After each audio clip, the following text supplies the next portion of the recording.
try this for a week. Right, try this for a week. Let's say you love philosophy. That's one of my favorite subjects. Well, that's why I'm here, by the way. So my whole method is based on my own philosophy. Now, keep reading. Let's say, remove all your YouTube videos and podcasts on philosophy and intellectual thoughts, or even politics, and then return, like for a week. Try this for a week or perhaps a month, and read, let's say, one book a week. And when I say read a book, I mean a proper, from a philosopher, like let's say Nietzsche, or let's say Søren Kierkegaard, or someone like that, or even let's say Dostoevsky, the novelist, which is a novelist, but you can read his whatever. And then after a month, or even a week, but after a month, head back to all your sources, all your usual sources, and then you'll see how petty, how small-minded, even those philosophers or intellectuals you see as ideal. You'll see how surface level everything is. You'll see how puny it is. It's gonna be pretty wonderful, and I think you won't actually want to go back to it. And the same would go for other things in life. I mean, once you're ripped, so to speak, once you're lean, once you're not fat, you were never gonna go back. So that goes for everything. So it's a form of, so in a way you do scale back. Now obviously that's intellectually, but you read those who are great, only those who are great, those who inspire you, and then you let's see it here.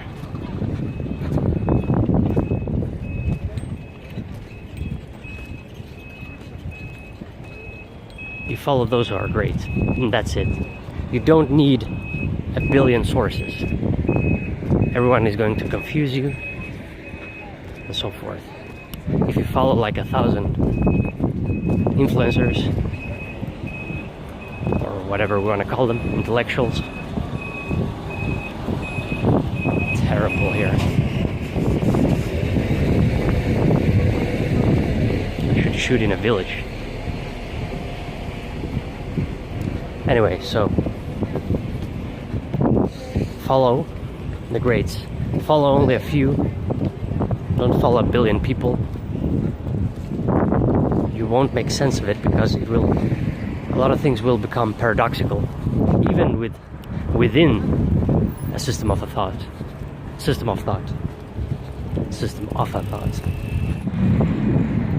when you're addicted to dopamine, technological dopamine,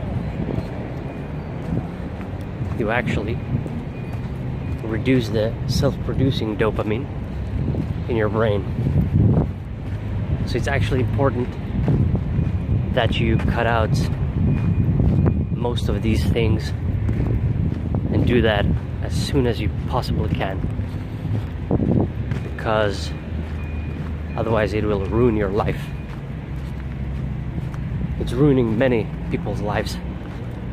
And I'm not saying this like, it's not that I hate technology. I love technology. These are great tools. These are superb tools. It's incredible, but it's highly addictive, and most people can't handle it. They don't see it as tools. They just, it's so easy to just tap into internet, tap into everything. So it's important that you discipline yourself And obviously, like I said in the previous video, now how do you discipline yourself? How do you keep being motivated? Well, like I said, the main lens is through health. So health is going to be your main lens, and health surrounds everything. And beneath health, we all know what lies beneath health. It is pure survival, right? So beneath health is pure survival. And so we can tap into these instincts of ours. And so yeah, it's beautiful in a sense. Well, let's go here. What a nice place. Some park. There's some water here. Maybe I can film it other angle, because right now I can't, but I'll film this later.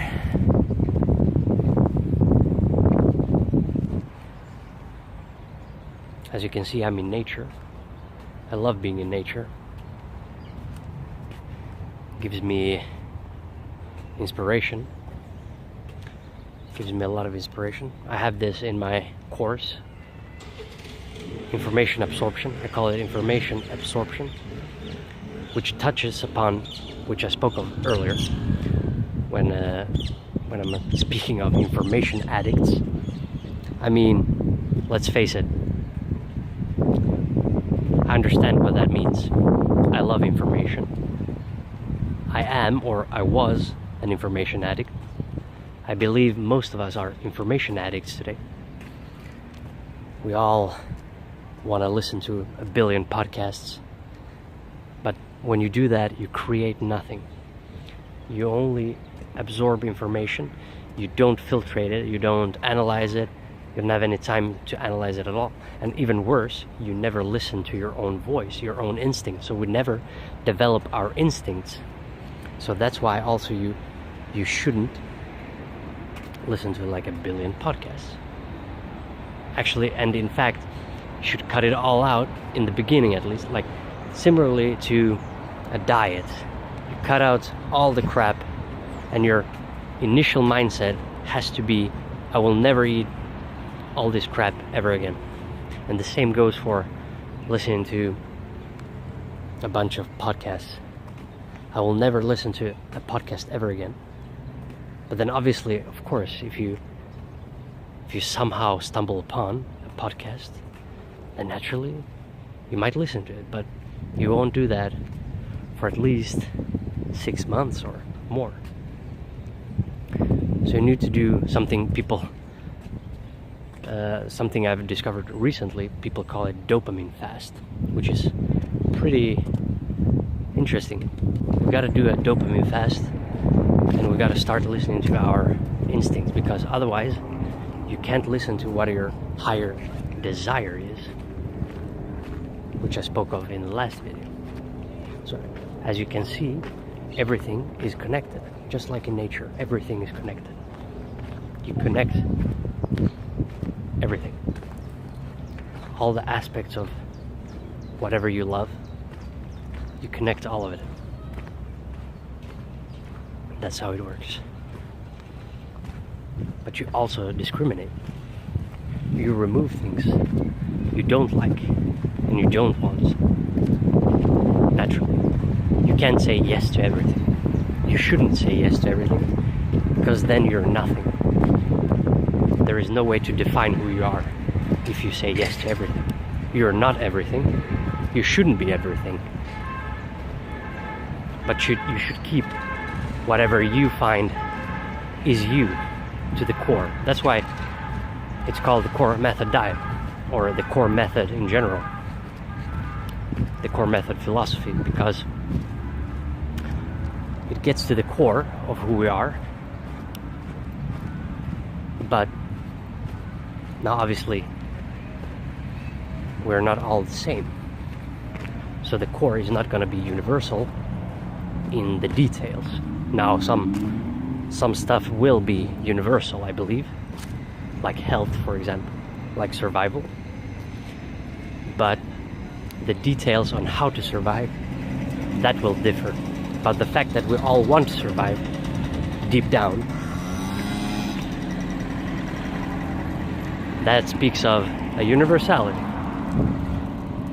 Let's head here, see what lies here.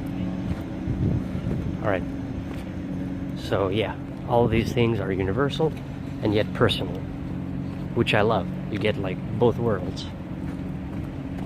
So yeah, life is beautiful in that sense.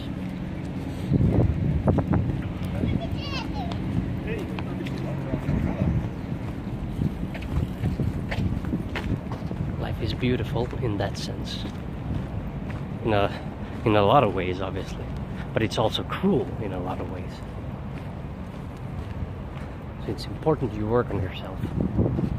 It's important that we find our instincts, we find ourselves, we listen to ourselves, and stop listening to a billion things, stop listening to depressing music, stop listening to things that pull you down. Start listening to things that cheer you up. That doesn't mean you should be naive. It just means that your spirit, so to speak, should be cheerful, even in the face of struggle. All right, that's what it should be. Your work, your everything. You're working on yourself and so forth.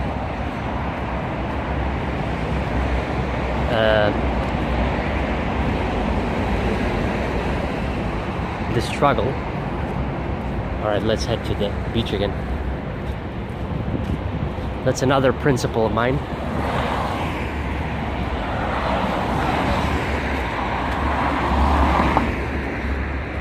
Now, the hard path is the right path, but it does mean it should be hard.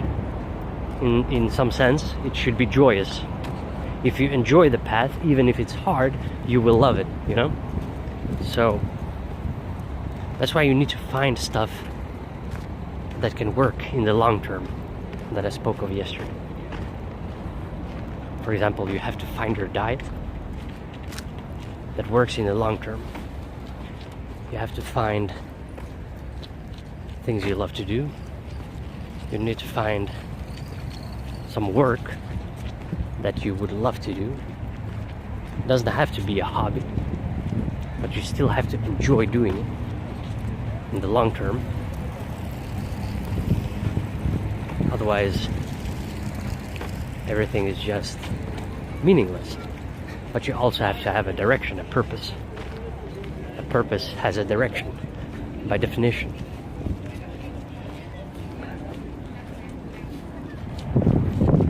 Now, all these people, most people don't work on themselves. Most people think they're aware, but they aren't aware. They lack a lot of mindsets. There are a lot of layers in life. People who have gone within themselves know this, but people who have gotten themselves out of going into themselves, they know this even more, even more, in an even more impactful sense.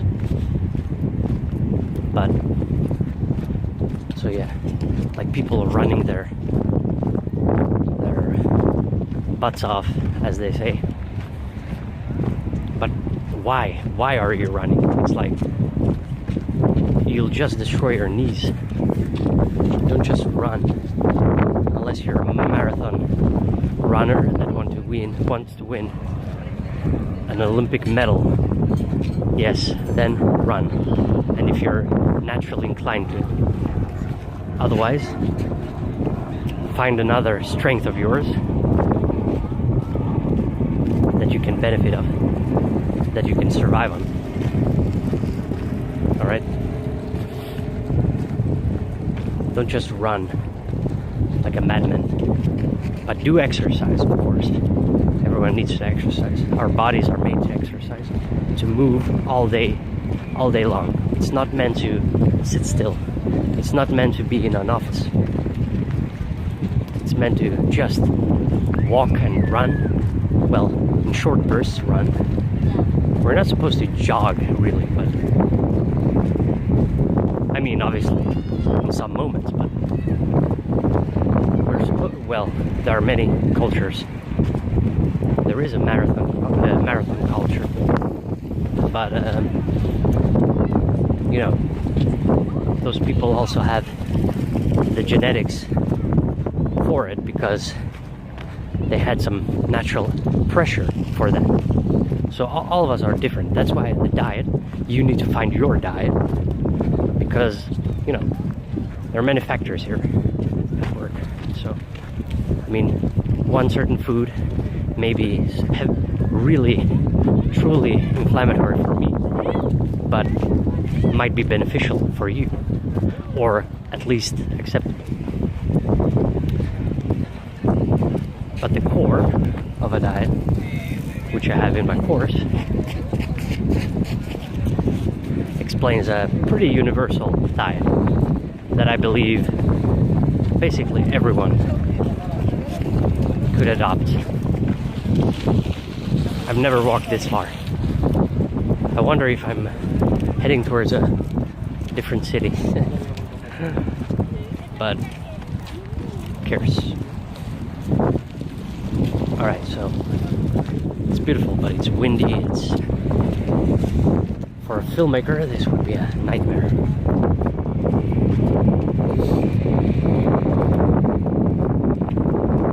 Alright, so you need to focus.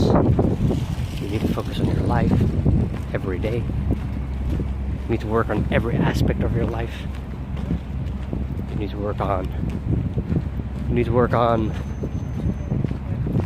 everything. Health, wealth, sexual relations, everything. You need to work on your diet, exercise. How do I keep motivated? And by the way, you don't have to be like, yeah, I'm gonna have the body of Arnold. Well, obviously you will find this in your journey that you can't have the body of Arnold Schwarzenegger or something. You or some new bodybuilder today that's jacked up and full of wonderful things. But what you can do, you can be your not just optimal self, but the best of the best of yourself. Your full potential, as I call it. Your full potential. We're all capable of our full potential. Just need to get off our lazy asses. But even when you train, as I see here, these people give me so much inspiration. Like this guy running with music in his ears. So that's a bad thing, because you're not listening to your instinct, you're not listening to yourself, your own thoughts, and so forth. And so you can't teach yourself whatever is wrong with whatever you're thinking of, like, and you're avoiding yourself. That's the main thing. Even if you're not training or doing it, like, let's say you're just taking a walk, which is good. Well, in a sense, that is exercise, but you just avoid yourself. Instead of working on yourself, you avoid yourself. That's one of the first things I quit. That's why also naturally I quit podcasts and some certain dopamine technology, so to speak. So yeah, you avoid yourself. And avoiding yourself, you just continue avoiding yourself. And then you'll get depressed.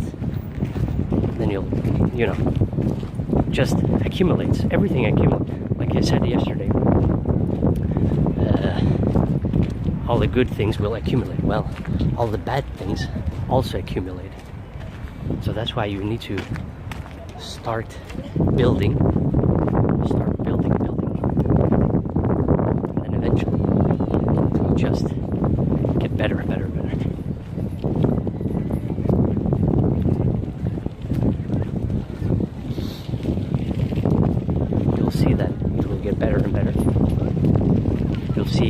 improvements, actually, which are not improvements, like I said yesterday, because it's just a different state, like your higher desire. It's a desire, a desired state. It is a desired state. So you are at a point, but you want to be at another point. That is a desire. That is a wish. And you're not where you're not satisfied with your life. So yeah, you have to work. You can't keep being on the phone all day.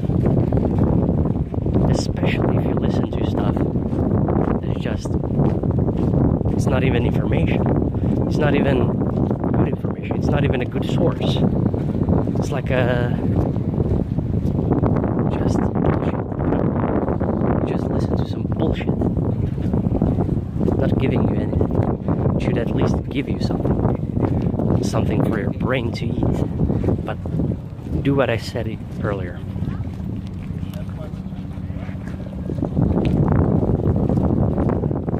Try for a week. Try to read. Let's say, Nietzsche's Beyond Good and Evil, or his Antichrist, or his Twilight of the Idols, and then go back to whatever you're reading or listening to, or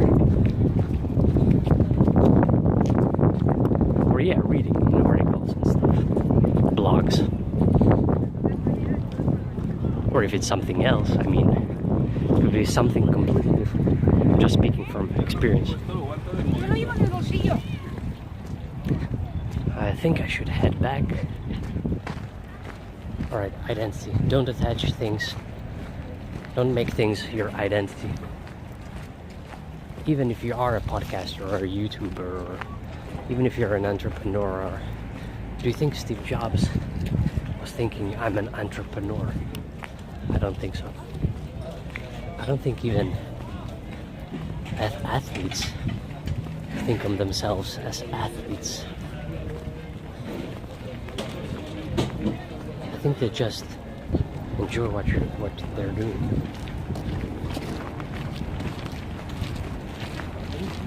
And some are better at listening to their instinct. And that's why they're so good. And they know what they're good at. So they keep doing it and become the best in their field. They use their strength to their advantage. They use their strength to their advantage. They don't try to be something else. A football player, take any famous football player, and he wouldn't become like an entrepreneur or something. Maybe perhaps as a consequence afterwards, but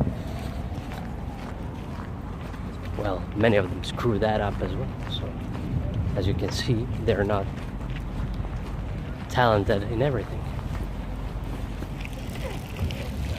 No one is. That's why you need to surround yourself also with great people.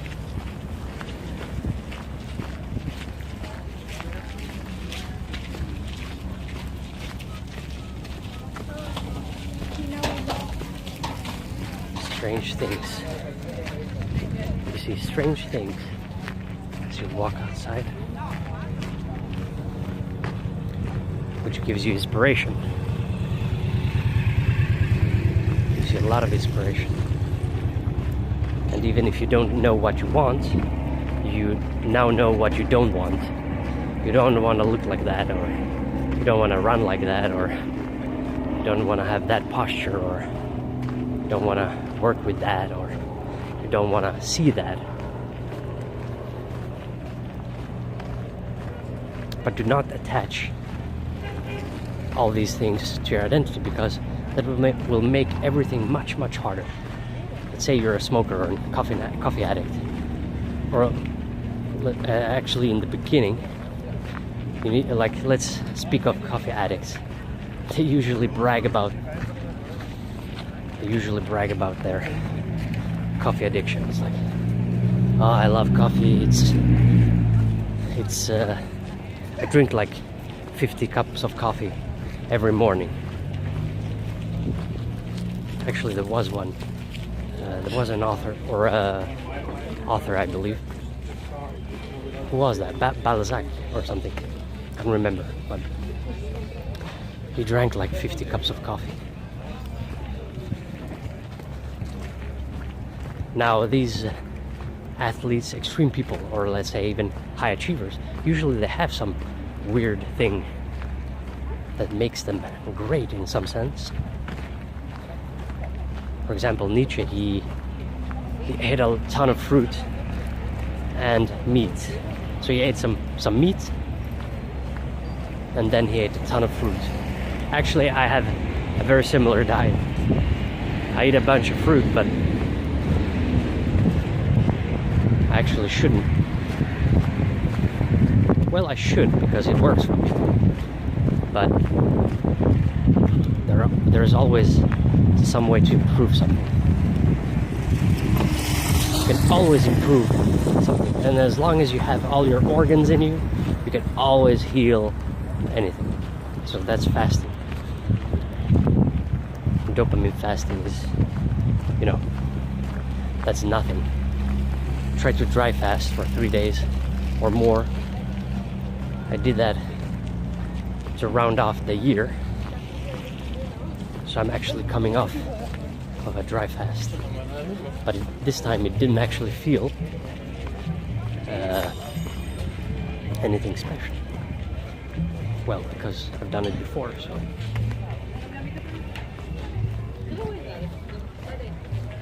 But yeah, so you can do that every once in a while to reset everything, your appetite, your metabolism, to heal something. It feels awesome. It feels awesome. And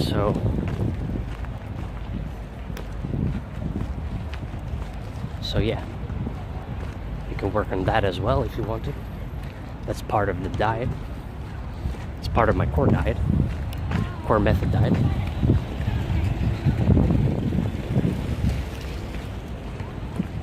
It's the opposite of a diet in some sense. It's the lack of food, lack of energy. But it's good.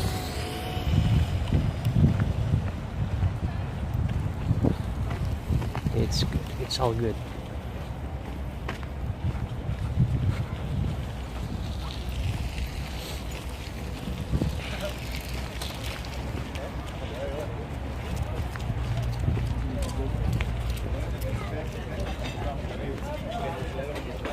Getting some sun today, which is great because the skin will transform it into vitamin D3 or vitamin D.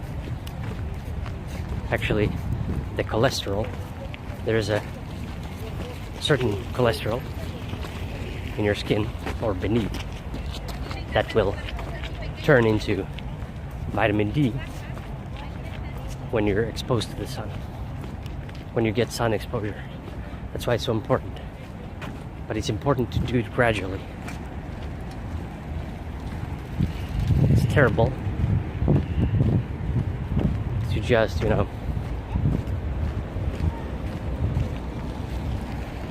immediately go there to the beach or something and as you're super white or something. But it's important to get some sun. Super important. As important as sleep, I believe. And then a better diet. And then exercise. Obviously, exercise is super important, but I say it's the last because